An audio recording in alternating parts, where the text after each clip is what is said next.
aí pessoal, sejam novamente bem-vindos, esse aqui é o Comics and Code. Bom, esse então vai ser o nosso segundo vídeo aí sobre deploy de microserviços com Kubernetes, tá? Esse também vai ser um vídeo um pouco mais teórico e eu vou entrar mais em alguns conceitos aí para que você que não tem nada de conhecimento consiga ter um conhecimento base ali, tá? Pra gente começar a trabalhar. Eu vou dividir essa passagem de conhecimento inicial em algumas partes, tá bom? Eu separei aqui, olha, eu vou colocar aqui na descrição do vídeo dois links que eu achei que são muito importantes aí pra gente trabalhar, que ele é um artigo da Medium por esse autor aqui, olha, Pramod AML. Ele fez um artigo muito interessante explicando todos os componentes e a arquitetura do Kubernetes. Obviamente não tem tudo, mas, cara, dá uma boa revisada, uma boa resumida em tudo ali, tá? E também aqui a parte de componentes do Kubernetes da documentação oficial. Eu tô aqui na versão 1.23, que é a versão que eu tô utilizando no meu Minikube, tá? Por que eu tô falando isso? A arquitetura do Kubernetes, ela não é uma coisa que você dá uma lida e já entende, porque ela é bem complexa, tá? E não é nosso objetivo aqui nesse projeto entender exatamente a arquitetura do Kubernetes, porque já vai fugir um pouco do nosso foco inicial, que como a gente é mais voltado para desenvolvedor, é entender como que ele funciona basicamente e como que a gente coloca algo para rodar, tá? A gente não vai ser aquela pessoa que vai manter um cluster ou coisas do tipo. Então a gente vai falar um pouco aqui da arquitetura dele, mas a gente vai focar mais nos componentes que a gente precisa aí para subir uma aplicação. Caso você queira ir para uma área de DevOps e tal, é interessante que você possa destrinchar essa documentação. E galera, a documentação do Kubernetes é muito boa, tá? Muito detalhada, tem muita coisa. Então eu vou deixar esses dois links para vocês acessarem, caso vocês queiram ler ali, tanto a parte de resumo que foi feito ali naquele artigo, quanto essa parte, tá? Mas então, vamos começar então falando sobre o Kubernetes. Antes de a gente entrar nos componentes e tal, o que é o Kubernetes? Tem muita gente, principalmente está iniciando, que não entende o que é o Kubernetes, qual que é a diferença dele para o Docker. É uma dúvida que eu tinha, tá? Quando eu comecei a trabalhar ali com container, eu usava Docker para tudo, e eu falava, mas qual que é a diferença dele para o Kubernetes? O Kubernetes ele é uma alternativa? Não, ele não é uma alternativa, tá? Ele funciona junto com o Docker, ok? Mas ele não é uma alternativa ao Docker. Na verdade, é o seguinte, tá? O Docker, então, ele é uma tecnologia para containerização. Então, você vai basicamente rodar a tua aplicação, rodar qualquer software que você está desenvolvendo em um ambiente isolado, como se fosse mesmo, muita gente compara com uma máquina virtual, que ele acaba criando na tua máquina. E qual que é o benefício disso? O benefício é que você tem uma imagem. O que é uma imagem? A imagem é exatamente o que vai executar essa tua aplicação rodando nesse local separado. E lá você define toda a instalação de dependências do teu projeto, tudo que for necessário, você define essa imagem, ele cria essa imagem e você só roda ela. Ah, mas o que isso significa? Não entendi bem. Imagina quando você desenvolve lá teu projeto, você coloca várias dependências, daí você tem que instalar o Java, tem que instalar o Gradle, você tem que instalar um monte de coisa. Ou então o Node, né? Você tem que instalar o Node, você tem que instalar o Yarn, vamos supor que você fez com o Yarn. Cara, você não precisa de tudo isso com o Docker. Você cria uma imagem especificando para instalar todas essas coisas e qualquer pessoa que tenha o Docker instalado na máquina dela, ela simplesmente roda essa tua imagem. A tua imagem, então, caso a pessoa não tenha ainda, ele vai baixar todas as dependências necessárias e ele vai subir tua aplicação. Você não tem que se preocupar com dependências que foi feita na máquina de um desenvolvedor que não existe na sua, beleza? E claro, esse foi sempre um grande problema aí que a gente teve, porque antigamente, ali antes de existir o conceito de containerização, a gente tinha que sair instalando várias e várias dependências quando ia migrar de uma máquina para outra, muitas configurações, que hoje, nessa parte de configuração, de infraestrutura, a gente tem muito automatizado para que rode em qualquer ambiente que ele estiver executando, beleza? Então, o Docker, ele disponibiliza isso para você, beleza. Mas imagina que você tem um sistema complexo aí, que você tem, sei lá, no mínimo aí uns 20 serviços, 20 ainda é pouco, tá? Mas vamos colocar 20, né? Então, assim, você tem vários, cada aplicação você tem uma imagem Docker que você tem que buildar ela, você tem que mandar executar e coisas do tipo. Você consegue ter toda a tua infraestrutura só rodando Docker? Você cria teus scripts lá para rodar a imagem ou coisa do tipo? Você consegue, beleza. Só que você não vai conseguir, vai chegar um momento que você não vai ter o controle disso, você não vai conseguir saber o que está acontecendo. Às vezes uma imagem vai crashar porque deu um problema na aplicação, alguma coisa aconteceu ali, teu container caiu, se ele cair, cara, ele você vai ter indisponibilidade no teu sistema. Você vai ter então que utilizar algum orquestrador para trabalhar isso para você. E o que significa isso? O Docker ele tem um orquestrador próprio de containers, que é o Docker Swarm, só que ele também não é tão robusto assim para a gente utilizar no dia a dia com grandes aplicações. O Kubernetes, então, ele é um orquestrador de containers, ele é o cara que resolve esse problema para a gente, tá? Basicamente, ele é a ferramenta aí que pega todos os teus containers e aplica uma quantidade absurda de implementações e ferramentas aí para rodar a tua aplicação. Um exemplo disso, vamos lá. Imagina que você tem uma aplicação lá que vai receber muita requisição.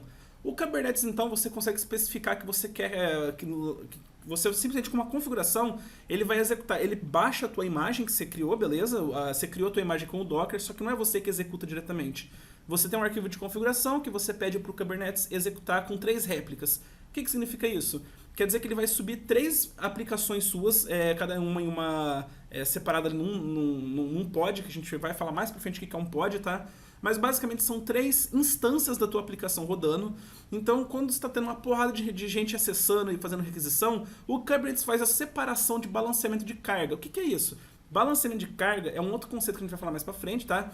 A gente conhece também como load balancing, que é basicamente o seguinte: você está recebendo muita porrada na aplicação, então você tem mais de uma réplica, e essas réplicas, o Kubernetes ele vai dividindo a carga para que uma quantidade vá para essa, uma quantidade vá para essa, outra quantidade vá para essa, e assim você consegue não ter, você não vai ter um estresse muito grande na instância única da tua aplicação, entendeu? Por quê? O que acontece se tiver um estresse muito grande? Pode acontecer da tua aplicação morrer, ela pode ser que não aguente ou coisa do tipo, e acaba ficando com indisponibilidade também. Outra coisa muito interessante com o Kubernetes, que eu também vou comentar mais para frente, é que você tem uma possibilidade de deploy sem que você tenha indisponibilidade. O que significa isso? Você está com essas 3 instâncias rodando, certo? Fiz uma alteração, eu tenho que mandar um deploy lá para atualizar o meu sistema. Se você não usa nenhum tipo de orquestrador, o que você vai ter que fazer? Você vai ter que parar a tua aplicação e substituir pela versão atual. Então você vai ter que fazer um build dela, buildou com sucesso, você manda parar que está rodando e sobe essa nova. Funciona, só que daí nesse meio tempo de você parar a antiga e subir a nova, você tem uma indisponibilidade. Dependendo do tamanho da aplicação, essa indisponibilidade pode ser até grande, tá? Porque tem muita aplicação que demora ali para finalizar e para começar outra. Enfim. Então, assim, com o Kubernetes, o que ele vai fazer para você, tá? Ele vai subir, se você tem 3, ele vai subir um novo pod, contendo já a tua nova versão da aplicação. E quando ele subir uma, ele vai matar uma das antigas. Ele vai fazendo isso para todas elas, porque daí quem estiver acessando o sistema nunca vai notar que teve um problema ali de indisponibilidade quando teve que fazer uma alteração. Então a gente chama isso de rolling update, tá? Então ele vai subindo a nova versão, e assim que ele subiu um pouco dessa nova versão, ele mata a anterior. Se foram 3 réplicas, então ele sobe uma, mata outra, sobe uma, mata outra, sobe uma, mata outra. O usuário final não percebe a diferença. Para ele, ele nem vai saber que rolou um deploy ali. No máximo ele vai ver que talvez algo tenha ficado diferente do nada. Mas ele não vai ter uma indisponibilidade, beleza? Bom, entrando então aqui na arquitetura do Kubernetes, agora que eu já expliquei para vocês o que é um orquestrador de containers ou coisa do tipo, né? Foi uma explicação bem básica, tá? Bem assim por cima, só para vocês terem noção do poder que essa ferramenta dá pra gente que é desenvolvedor, tá? Primeiro de tudo, vamos falar do Minikube, tá? O Minikube, vocês vão ver eu falar bastante dele, porque ele é um software que vai... Basicamente, ele roda um cluster local na tua máquina, um cluster que ele é um single node, tá? Ele é um node único. Basicamente, então, ele é bem simples de usar. Você vai instalar na tua máquina, dá um Minikube Start, ele já vai começar a startar ali e vai subir um cluster com Kubernetes na sua máquina, beleza? Gostei muito do Minikube, achei ele fácil, eu vou utilizar ele na minha empresa.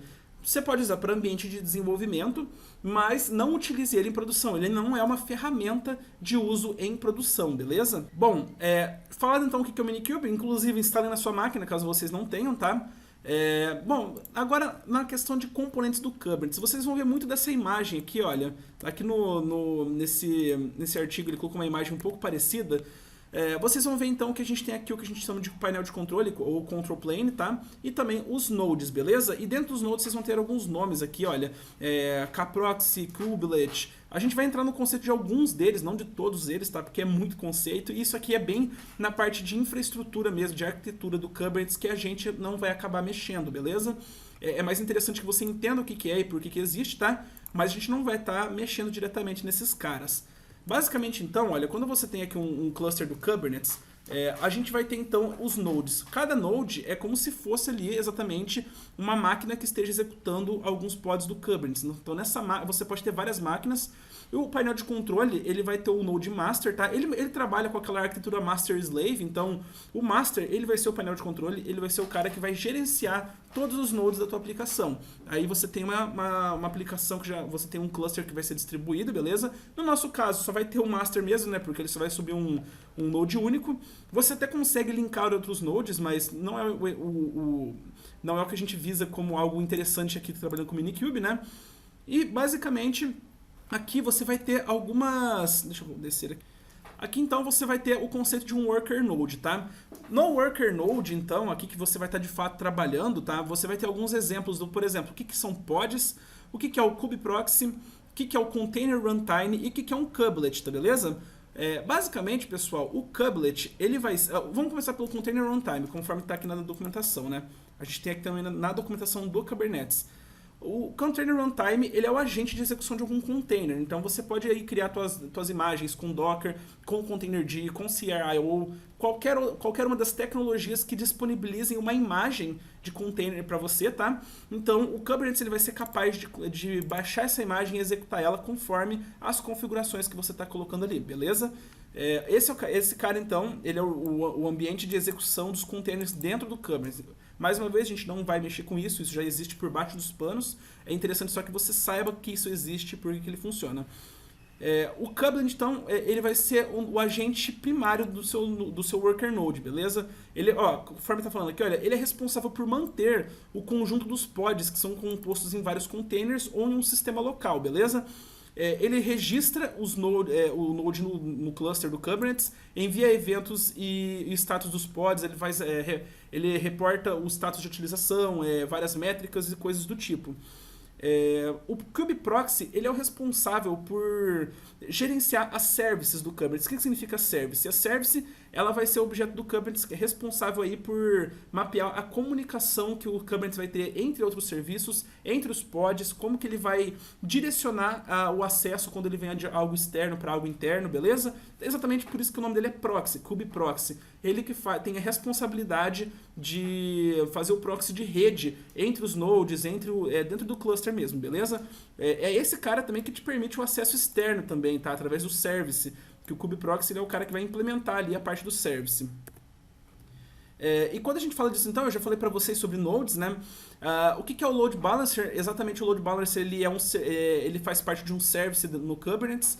E o load balancer é exatamente essa questão que eu falei para vocês, que ele consegue dividir a carga de requisições que estão chegando para vários desses serviços. Então ele consegue, conforme você tem alguma coisa rodando, se você tem mais de uma réplica, mais de uma instância ali, ele consegue dividir essa carga para que o teu servidor não comece a pipocar tudo, beleza? E por fim, o que é um pod?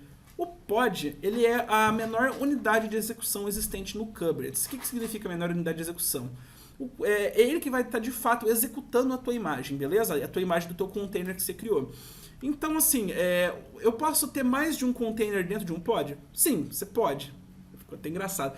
Você pode sim, porém, a não ser casos muito específicos que, sinceramente, eu não consigo exemplificar aqui, porque até hoje eu nunca precisei utilizar um pod com 2 containers rodando por ter algo muito acoplado, mas pode acontecer sim de você ter a necessidade, mas se você não tiver a necessidade, sempre opte por usar apenas um container por pod. Então, assim, se tem uma aplicação que você desenvolveu, ela vai ter um container, você roda ela num pod. Você vai ter outra aplicação, mas as duas aplicações se comunicam, não importa.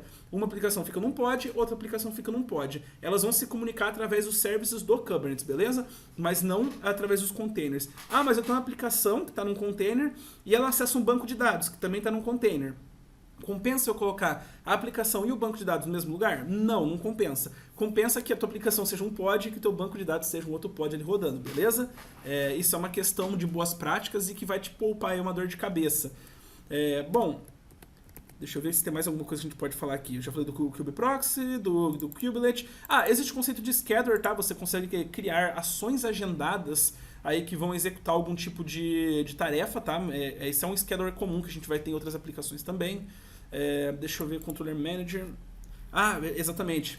A gente vai ter também esse cara que é muito importante aqui, olha, que que é o kubectl, que é o Kube Controller Manager. Esse cara aqui ele é responsável por muita coisa, tá? Ele é um processo crítico, conforme a pessoa descreveu aqui também, que ele é basicamente o cara que vai monitorar o status de todos os worker nodes que existem no teu cluster.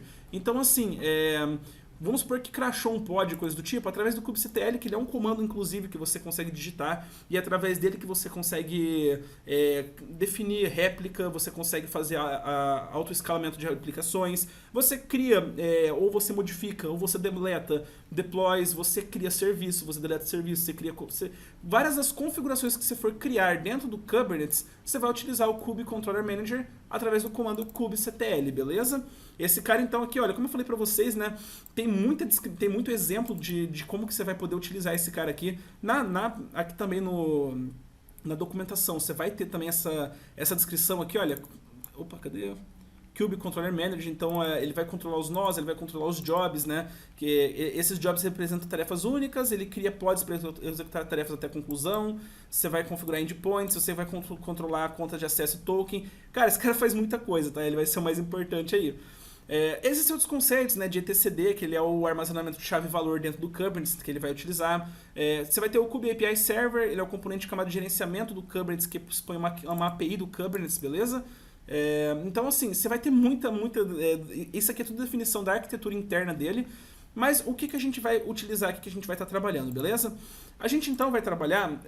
o que eu falei para vocês do Rolling Update, só para finalizar, o Rolling Update ele é uma estratégia de Zero Downtime. O que é Downtime? Downtime é tempo fora, tempo que a aplicação está down, que ela tá desligada, que ela está crashada. Pode ser um crash, pode ser que você parou a tua aplicação para subir uma próxima, por exemplo, né, que é exatamente onde eles entram aqui. Então o Rolling Update é esse cara que vai trabalhar isso para você, beleza?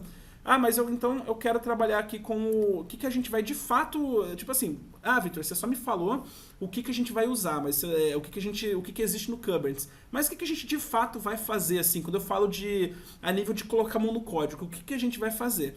A gente vai trabalhar com alguns objetos, tá? Inclusive nessa documentação aqui você vai ter esse exemplo que você vai ver aqui embaixo, em Kubernetes Components. Então, um pod, eu já falei pra vocês que é a menor unidade dentro do uma coisa que eu não falei, tá? Kubernetes, a galera chama de K8S, tá? Se você for ver, tem uma brincadeira com o nome Kubernetes de ter 8 letras, daí o K e o S, 8 letras e daí fica o S. Daí acabou ficando K8S, muita gente chama ele disso. Então, olha, a gente vai ter os seguintes objetos, tá? Como componentes. Um service, o service ele vai ser literalmente um arquivo de configuração YAML, tá? Um YML, YAML, como vocês preferirem.